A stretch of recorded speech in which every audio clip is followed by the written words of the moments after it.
சொல்ற வார்த்தை simplicity and clarity. Mains வந்து இட்ஸ் ஆல் அபவுட் மேனேஜ்மெண்ட் அப்படின்னு சார் அடிக்கடி சொல்லுவாங்க. சார் பிரேக் பண்றது எப்படின்னு கத்து கொடுத்தாங்க. இது மட்டும் தான் நான் மைண்ட்ல வச்சுக்கிட்டேன் மெயின்ஸ் எழுதும்போது.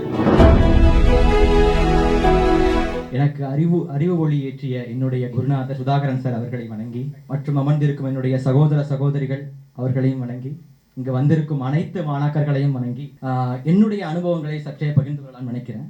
என்னுடைய ஸ்பீச் நான் வந்து ஒரு 3 பார்ட்டாக வந்து கிளாஸிஃபை பண்ணிக்கலாம்னு நினைக்கிறேன். ஃபர்ஸ்ட் வந்து I would like to address the part of optional.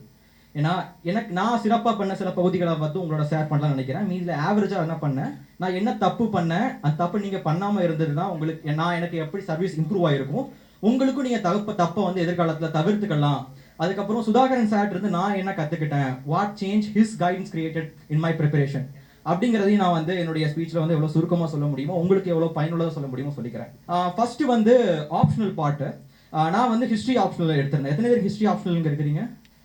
நான் ஹிஸ்ட்ரி ஆப்ஷனல் வந்து எடுக்கணும் அப்படிங்கிறதுக்காக தான் காலேஜில் நான் வந்து பிஏ ஹிஸ்ட்ரி எடுத்தேன். நான் ஏன்னா 12th I have decided that I'm going to appear for civil service examination. அதனால நான் வந்து ஹிஸ்ட்ரி எடுத்தேன். நான் அப்போ காலேஜ் படிக்கும் போதே இந்த நான் ப்ரிப்பேர் பண்ணிட்டு இருந்தேன்.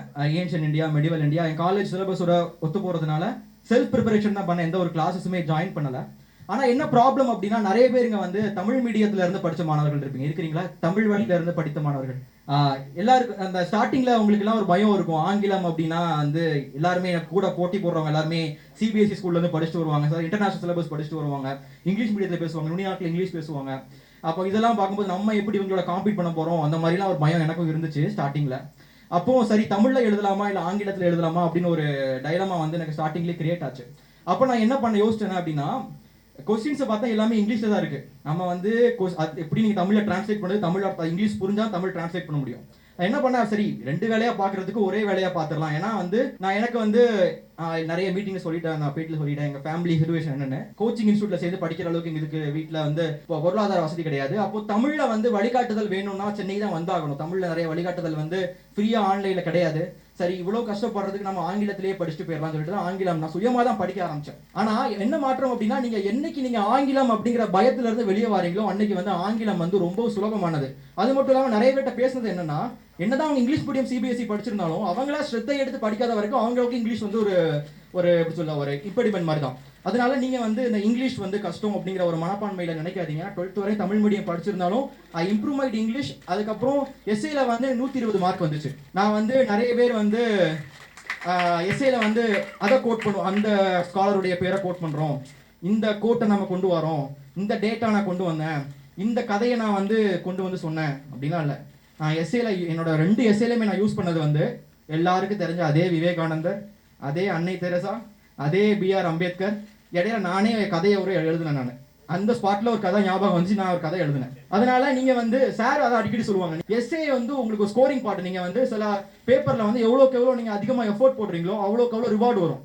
சில பேப்பர்ல நீங்க எவ்வளவுதான் எஃபோர்ட் போட்டாலும் ஒரு மேக்ஸிமம் அந்த பாயிண்ட் தாண்டி போகாது. அப்போ எங்க நீங்க வந்து எஃபோர்ட் போட்டீங்கன்னா எது உங்களை உள்ள காப்பாத்தும் அப்படின்னு ஒன்று இருக்குல்ல. இப்போ ஆப்ஷனலா இருக்கட்டும், இல்ல வந்து எஸ்ஏ பேப்பரா இருக்கட்டும், எத்திக்ஸ் பேப்பர், இங்க தான் உங்களுடைய ஓன் கிரியேட்டிவிட்டியை காட்ட முடியும். இங்க தான் நீங்க வந்து you can prove them who you are. அப்படியா? அதனால சார் அதான் அடிக்கடி வந்து ரைட் பண்ணுவாங்க. அதனால நான் வந்து எஸ்ஏல நல்லா ஃபோக்கஸ் பண்ணேன். எப்படின்னா நான் எஸ்ஏ வந்து சிம்பிளா என்ன பண்ணுவேன்னா, சார் பிரேக் பண்றது எப்படின்னு கற்றுக் கொடுத்தாங்க. ஒரு எஸ்ஏல வந்து நம்ம வந்து சில நார்மலா பார்ப்போம், நம்ம வந்து இந்த பெஸ்டில் அப்ரோச் பண்ணல, பொலிட்டிக்கல் எக்கனாமிக், முக்கால்வாசி பேர் ஸ்டார்டிங் எழுதும்போது அந்த அப்ரோச் எழுதிட்டு இருப்போம். நானும் அந்த அப்ரோச் தான் எழுதிட்டு இருந்தேன். என்கிட்ட பெருசா எக்ஸாம்பிள் கிடையாது. நான் பெருசா வந்து நான் படிக்க ஆரம்பிச்சதே நான் வந்து ஒரு காலேஜுக்கு அப்புறம் தான் படிக்கவே ஆரம்பிச்சேன். அது வரைக்கும் நான் ஒரு ஆவரேஜ் ஸ்டூடெண்ட் தான். சரி, அப்போ என்கிட்ட நிறைய பிரச்சனை இருந்துச்சு. அப்போ என்ன பண்ணனா, நம்ம அந்த கொஸ்டினை பிரிக்கிறதுல நம்ம கிரியேட்டிவிட்டியை காட்டுவோம். அதுல நம்ம மெட்டபரிக்கலா உள்ள எஸ்ஏ வந்து மெட்டபரிக்கலாவே உடைப்போம். அதுல இருந்து நிறைய கொஸ்டின்ஸ் கேட்டு அதுக்கு வந்து ஒரு கன்க்ளூஷன் கொண்டு வரும்போது அந்த ஸ்டார்டிங்கையும் எண்டையும் கனெக்ட் பண்ற மாதிரி லூப்பை கொண்டு வருவோம் அப்படின்னு ஒரு பிளான் பண்ண. உதாரணமா ஷார்ட்டா சொல்லி முடிச்சிடறேன், எஸ்ஏ வர முடிச்சிடறேன். என்ன அப்படின்னா, இந்த ஃபர்ஸ்ட் எஸ்ஏ இந்த மெயின்ஸ்ல வந்துச்சுல, ட்ரூத் ஹேஸ் நோ கலர்ஸ்னு ஒரு எஸ்ஏ. அது நிறைய பேர் எடுக்கல, நான் எடுத்தேன். என்னன்னா அது வந்து எனக்கு பார்க்கும்போது ஒரு இமேஜினேஷன் மைண்ட் தோணுச்சு, மெட்டபரிக்கலா உடைக்கலாம் அப்படின்னு. கலர்னா ஃபர்ஸ்ட் எஸ்ஏ எடுத்தோம்னா எதை வச்சு ஆரம்பிச்சு அப்படின்னா, எல்லாருக்கும் தெரிஞ்ச எக்ஸாம்பிள் தான் விவேகானந்தா. சரியா? 1893 பார்லிமெண்ட் ஆஃப் இன்டர்நேஷனல் ரிலிஜியஸ் பார்லிமெண்ட்ல வந்து விவேகானந்தா பேசுறத வச்சு ஆரம்பிச்சேன். ரிலிஜன் கலர்ஸ்ங்கிறது என்ன மாதிரி இன்டர்பிரட் பண்ணிக்கிட்டோம்னா, நம்ம கிரியேட் பண்ண artificial differences, religion, race, sex, இந்த மாதிரி கிரியேட் பண்ண ஆர்டிஃபிஷியல் டிஃபரன்சஸ் வச்சு நான் என்ன பண்ண ஆரம்பிச்சேன்னா, அதுதான் கலர்ஸ் டிஃபைன் பண்றது. என்ன ஆரம்பிச்சேன்னா, ஃபர்ஸ்ட் இந்த மாதிரி இன்டர்நேஷனல் பார்லிமெண்ட் கூடுச்சு. அதுல வந்து ஒவ்வொரு ஸ்பீக்கர்ஸ் என்ன பண்ணாங்கன்னா, என்னுடைய ரிலிஜன் தான் உண்மை, என்னுடைய ரிலிஜன் தான் உண்மை அப்படின்னு ஒவ்வொருத்தரும் அவங்க ட்ரூத் அப்படிங்கிற காட் அப்படிங்கிற ட்ரூத்துக்கு ரிலிஜியஸ் கலர் கொடுக்க பார்த்தாங்க. ஆனா விவேகானந்தா வந்து இந்தியாவை ரெப்ரசென்ட் பண்ணி வரும்போது அவர் என்ன சொன்னார்னா யூனிவர்சல் அக்செப்டன்ஸ் பத்தி பேசினார். ஃபர்ஸ்ட் அவர் ஆரம்பிக்கும் போதே sisters and brothers of America தான் ஆரம்பிச்சார். அப்ப அந்த லைன்லயே அவர் சொல்லிடுறாரு, மனிதர்கள் வந்து எல்லாருமே ஒண்ணுதான், வேற வேற மதங்கள் வந்து நம்மளா கிரியேட் பண்ணிக்கிட்ட ஒரு ஆர்டிபிஷியல் கலர்ஸ் அப்படின்னு சொல்லிட்டு ஆரம்பிச்சார். காடுங்கிற ட்ரூத்துக்கு வந்து மனிதம் அப்படிங்கிற ட்ரூத்துக்கு வந்து கலர்ஸ் கிடையாது, இது வந்து கலர்லெஸ் ட்ரூத் அப்படின்னு விவேகானந்தா வந்து அந்த ஒரு லைன்லயே சொல்லிட்டான்னு சொல்லிட்டு அந்த எஸ்ஏயோட எசன்ஸை வந்து அந்த அந்த அனக்டோடு கீழே கொண்டு வந்துட்டு அதுக்கப்புறம் எஸ்ஏக்குள்ள போனேன். கலர்னா என்னென்ன கலர்ஸ்லாம் ஃபர்ஸ்ட் இருக்கு, அந்த கலர்ஸ் ஏன் உருவாகுது, சில அந்த கலர்ஸ் உருவாகுது, அந்த கலர்ஸோட எஃபெக்ட்ஸ் என்னென்ன, கலர்ஸ்னா என்ன பண்ணுவோம், நிறைய ரேஸ் சொன்னேன், ரிலிஜன் சொன்னேன், இந்த மாதிரி ஏகப்பட்ட கலர்ஸ் இருக்கு. இந்த கலர்ஸ் எப்படி உருவாகுது, 3 வேஸ்ல உருவாகுது. அந்த டைம்ல எனக்கு தாட்ல உருவாச்சு. ஒன்னு வந்து நம்ம வந்து இன்ஹெரண்டா சில பயஸ் இருக்கும், நமக்கு இன்ஹெரிட்டட் பயஸ், நம்ம அம்மா பாடம் சில பயஸ் இன்ஹெரிட் பண்ணுவோம், சொசைட்டில இருந்து பயஸ் இன்ஹெரிட் பண்ணுவோம். அதுக்கப்புறம் வந்து இம்போஸ்ட் பயஸ், அதாவது பிரிட்டிஷ் வந்து நம்ம மேல இம்போஸ் பண்ணது ரேஸ் அப்படிங்கிற ஒரு கலரை. சரியா, அந்த மாதிரி இம்போஸ்ட் பயஸ் இது வந்து எஃபெக்ட் என்ன வரும், ரிலிஜியஸ் ரைட்ஸ் நடக்குது, காஸ்ட் ரைட்ஸ் நடக்குது, எஃபெக்ட். இதெல்லாம் ரீசெண்டா உள்ள எக்ஸாம்பிள் எடுத்து போட்டேன். முசாஃபர் நகர் ரைட்ஸ், இந்த மாதிரி எனக்கு தெரிஞ்ச நியூஸ் பேப்பர்ல படிச்சது, இந்த மாதிரி தெரிஞ்ச எக்ஸாம்பிள்ஸ் எடுத்து போட்டேன். அதுக்கப்புறம் சரி இதை வந்து எப்படி வெளியே வர்றது அப்படின்னு பாக்குறாது. அதுக்கப்புறம் ட்ரூத் கலர் இருக்கிற ட்ரூத் எல்லாமே ஃபேக்கா, அந்த மாதிரி ஒரு கவுண்டர் கொஸ்டின். சரியா, அதுக்கப்புறம் ஒரு கொஸ்டின், அப்போ ட்ரூத் ஹாஸ் நோ கலர்ஸ் அப்படின்னா அப்போ கலர் இருக்க எல்லாமே ஃபேக்கா அப்படிங்கிற ஒரு கொஸ்டின் வரும்ல. அப்போ அதுக்கு என்ன பண்ணனா, எனக்கு மைண்ட்ல என்ன ஞாபகம் வந்துச்சுன்னா ஸ்பெக்ட்ரம் ஞாபகம் வந்துச்சு. சரியா, நம்ம வந்து பிரிசம்குள்ள ஒரு கலர்லெஸ் லைட்டை விட்டோம்னா ஸ்பெக்ட்ரம் ஆஃப் லைட்ஸை கிரியேட் பண்ணுவோம்ல. அப்போ ட்ரூத் வந்து ஒரே ட்ரூத் தான், ஆனா அது வந்து நிறைய கலர்ஸா இருக்குது. திருப்பி இந்த ஸ்பெக்ட்ரம் ஆஃப் லைட்டை வந்து திருப்பி பிரிசம்ல விட்டோம்னா கலர்லெஸ் லைட்டை கிரியேட் பண்ணுவோம்ல. இப்போ இது ஏதோ கனெக்ட் பண்ண முடிஞ்சுன்னா அநேகந்தவாதம் பிலிம்ஸ்ல படிச்சுப்போம்ல, ஜெயினிசம்ல அந்த ப்ளூரலிசம் மாதிரி. அப்போ அதுதான் அதை கனெக்ட் பண்ண முடிஞ்சு. அப்போ நம்ம சோசியல் மீடியால ஏகப்பட்ட ஒரு விஷயத்துக்கு ஏகப்பட்ட நரேட்டிவ்ஸ் இருக்கும். அப்போ இதுல ட்ரூத் எப்படி கண்டுபிடிக்கிறது அப்படின்னா எல்லா நரேட்டிவையும் நம்ம வந்து பயஸ் இல்லாம, இந்த லெஃப்ட் ரைட்னு பார்க்காம பயஸ் இல்லாம எல்லாத்தையும் பார்த்தோம்னா நமக்கு ஒரு வியூ கிடைக்கும், இதுதான் கோர் அப்படின்னு புரிஞ்சுக்க முடியும்.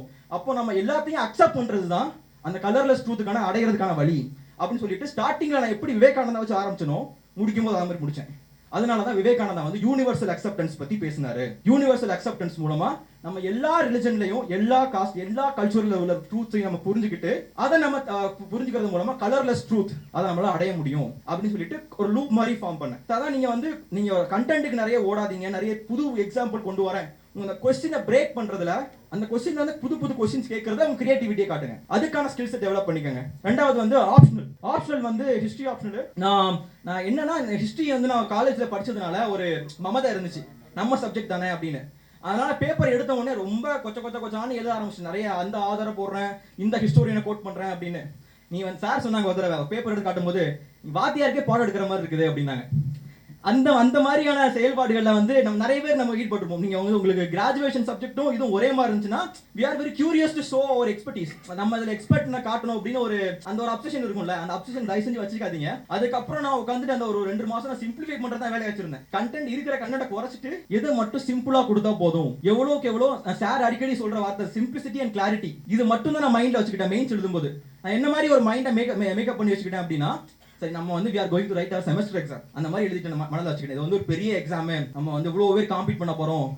ஜேஎன்யூல இருந்து ஸ்டூடெண்ட் பிஏ படிச்சவங்க இருப்பாங்க, சென்ட் ஸ்டீஃபன்ஸ் காலேஜ்ல இருந்து எழுதுவாங்க, அந்த ஸ்டூடெண்ட் கூட நம்ம ஹிஸ்டரி எழுத முடியாது அப்படிலாம் வச்சுக்கல. நம்ம காலேஜ் செமஸ்டர் எக்ஸாம் எழுத போறோம், ஜாலியா எழுதுவோம்ட்டு 2 பேப்பர் எழுத 2 பேப்பர் கம்ப்ளீட் பண்ணிட்டேன். நல்ல மார்க் 263 வந்துச்சு ஃபர்ஸ்ட் அட்டெம்ப்ட்ல. நல்ல மார்க் வச்சுக்கோங்களேன். ஆனா அதுலயுமே நான் என்ன இம்ப்ரூவ் பண்ணிருக்கலாம் அப்படின்னா என் பிரசன்டேஷன்ல. நீங்க பிரசன்டேஷன் நிறைய பேர் நீங்க வந்து ஒமிட் பண்றீங்க. பிரசன்டேஷன் வந்து it plays a huge role. ஆனால் என்ன நீ எவ்வளோ எழுதினாலும் ப்ரெசன்டேஷன் ஒழுங்காக இல்லைன்னா அதை அவங்களால வாசிக்க முடியாது, அவங்களால புரிஞ்சுக்க முடியாது. அதனால ப்ரெசன்டேஷனுக்கும் டைம் இருக்கு, கொஞ்சம் ஸ்ரத்தை எடுத்து அதுலேயும் நீங்கள் வந்து கொஞ்சம் இம்ப்ரூவ் பண்ணுறது பண்ணுங்க. ப்ரீவியஸ் இயர் கொஸ்டின்ஸ் நிறைய ப்ராக்டிஸ் பண்ணுங்க.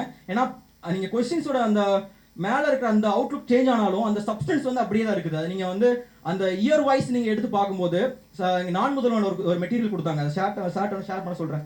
சப்ஜெக்ட் வைஸ் பிரித்து கொடுத்துருந்தீங்களா சார், பாலிட்டியில் வந்து இந்த சப்ஜெக்ட்லாம் இருக்குது, அதுக்கு இந்த கொஸ்டின்லாம் இருந்துச்சு. அதெல்லாம் பார்க்கும்போது எனக்கு தெரிஞ்சுன்னா சரி கொஸ்டின்ஸ் வந்து ஒரே எவால்வ் ஆகுது, ஆனால் சப்ஸ்டன்ஸ் ஒரே மாதிரி தான் இருக்குது. அப்போ இந்த ப்ரீவியஸ் இயர் கொஸ்டின்ஸ் எல்லாத்துக்குமே நம்ம வந்து ப்ரிப்பேர்ட் ஒரு பாயிண்ட்ஸ் வச்சுக்கிட்டோம் அப்படின்னா நம்ம வந்து ஈஸியா நம்ம வந்து அந்த முக்கியமான ஒரு கொஸ்டின் சார் சொல்லுவாங்க எப்பவுமே 20 கொஸ்டின் இருக்குன்னா ஒரு 10 to 12 கொஸ்டின்ஸ் நம்ம தெரிஞ்ச கொஸ்டின்ஸா இருக்கும். அதாவது ப்ரீவியஸ் இயர் கொஸ்டின்ஸ் அந்த கொஸ்டின் தான் இருக்கும். மீதி உள்ள கொஸ்டின்ஸ் நிறைய பாதி தெரியும் பாதி தெரியாது, சில 2-3 கொஸ்டின்ஸ் சுத்தமா தெரியாது. இப்போ இதெல்லாம் என்ன பண்ணணும் அப்படின்னா மீதி உள்ள கொஸ்டின்ஸை மேனேஜ் பண்ணணும். மெயின்ஸ் வந்து இட்ஸ் ஆல் அபவுட் மேனேஜ்மெண்ட் அப்படின்னு சார் அடிக்கடி சொல்லுவாங்க. நீங்க அந்த கம்மியா இருக்க அந்த அபிஸ்மல் பாயிண்ட்ஸ் வச்சுக்கிட்டு எப்படி you are going to manage everything. அதையும் நல்லா எப்படின்னா உங்களுக்கு வந்து பார்த்தோன்னே அழகா தெரியணும், நீங்க வந்து கதை அடிக்கல அப்படின்னு தெரியற மாதிரி உங்க பிரசன்டேஷன் வந்து அவங்களை ஏமாத்தணும். இந்த மாதிரி நீங்க பண்ணீங்கன்னா உங்களுக்கு வந்து ஆப்ஷனலா சரி ஜிஎஸ்ல சரி நல்ல மார்க் வரும் அப்படின்னு நம்புறேன். நான் இதை ஒழுங்கா பண்ணாததுனால சில பேப்பர்ல வந்து எனக்கு வந்து மார்க் அடி வாங்குச்சு. உதாரணமா எத்திக்ஸ் பேப்பர்ல நிறைய பேர் எத்திக்ஸ்ல வந்து ரொம்ப நம்ம ஸ்கில்ல காட்டணும்னு நினைப்போம். நிறைய காம்ப்ளெக்ஸ் வேர்ட்ஸ், நிறைய பிலாசபர்ஸ், யாருன்னே தெரியாதவங்க பேர்லாம் கொண்டு வந்து சேர்த்து இங்க பாத்தீங்களா எவ்வளவு தெரியுது பாத்தீங்களா அப்படின்னு காட்டணும்னு நினைப்போம். ஆனா அது வந்து பேக் ஃபயர்ஸ். சரி, நான் நிறைய இந்த மாதிரி கொஞ்சம் காம்ப்ளெக்ஸா எழுதுனேன், கொஞ்சம் இதா வித்தியாசமா எழுதுறேன்னு சொல்லிட்டு 101 தான் வந்துச்சு. சிம்பிளா எழுதுனவங்க நிறைய பேருக்கு 110 வந்துச்சு. 110 அதுக்கு 110 மேல வந்துச்சு. உங்க கான்செப்டை வந்து நீங்க புரியுற மாதிரி விளக்கி எழுதுனீங்கன்னா உங்களுக்கு வந்து நல்ல ஒரு மதிப்பெண் கிடைக்கும். எல்லாத்துலயுமே நல்ல ஒரு ஆவரேஜ் ஸ்கோர் வந்துச்சுன்னா ஓவரால் ஸ்கோர் வந்து நல்லா இம்ப்ரூவ் ஆகும். இன்னொன்னு பேப்பரை கம்ப்ளீட் பண்ணுங்க தயவு செஞ்சு. பேப்பர் வந்து அதுதான் ஃபர்ஸ்ட் ப்ரையாரிட்டியா இருக்கணும், சார் அடிக்கடி சொல்லுவாங்க.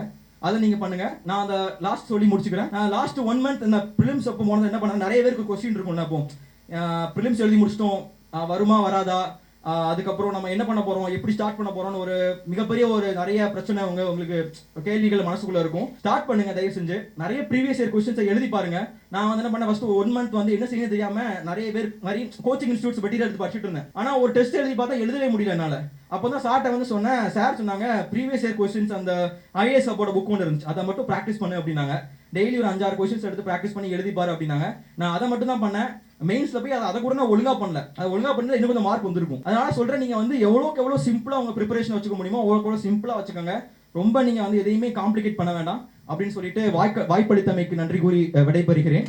நன்றி, வணக்கம், வந்தே மாதரம், ஜெய் ஹிந்த்.